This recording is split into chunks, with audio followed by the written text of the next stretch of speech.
欢迎收看二郎的午餐流派。苦等了1周的霸王餐，吃饭的嘴部动作比打架还多，怪不得叫二郎是真的饿啊！我到底是在看一拳超人，还是野原甲广志午餐流派？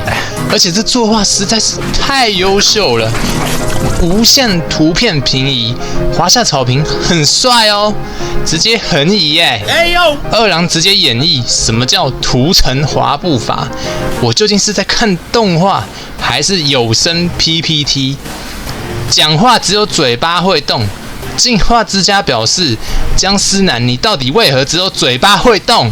虫神甚至连嘴巴都不动了，经费仪式都被砍去付给声优们了，就像电影片酬那样，每出一部续集，片酬一起飞涨，最后要开打的时候，这集就没了。又要等1周，当今最常见的留悬念结尾。但我告诉各位，前12集省爆经费，就是为了替后12集燃烧经费。毕竟还要打声优够狂的切割王、嘴不动的虫神波奇、王大蛇，大量牺牲文戏部分的经费，然后再按重要程度把经费分给打戏。不过有一说一，流水盐碎拳的效果还是不错的，流畅度比上一集好。但吹雪的欧派怎么缩水啦？这么少的吹雪才不是吹雪，反倒是手肿成这样，是刚练完垫脚神拳吗？当然，第26话还是有亮点的。奇遇二郎2个人在同一家店都吃霸王餐，太穷了，就跟这过场没两样。动画预算不足，请尽速充值。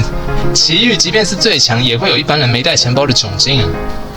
若你把它当作美食班来看，甚至还富有教育意义呢。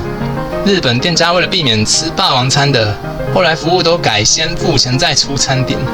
还有更厉害的，看到那群小孩手中的石头了没？自动生成无限子弹，石头免费。至少进化之家的 No.3 装甲猩猩现在正在卖章鱼烧呢，在最后的最后有回归，是老观众回顾第1季的动力。赶紧来个文女泡茶吧，我知道她人气很高。没有比较，没有伤害，第1季还是太用心了。丰富的内心独白，还有壮烈的战斗画面，搭配最动感的 BGM， 每一帧画面的细节，当初的我一边看着，一边流着眼泪。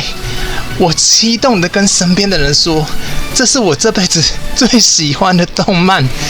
等了10年换来了空洞的剧情朗读，定格水时间的画面，当初的感动跟眼泪荡然无存，剩下的只有平淡念着台词的纸片人，但角色描写依旧颇有灵魂。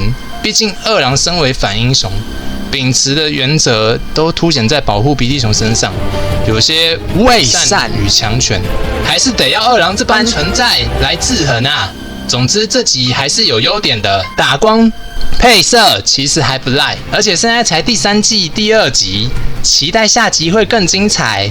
每新的1集品质就上升一点，且勿越来越烂，不要搞烂掉一拳超人这么大的 IP， 给予制作公司支持与鼓励，相信动画公司不会让我们失望的，大概吧。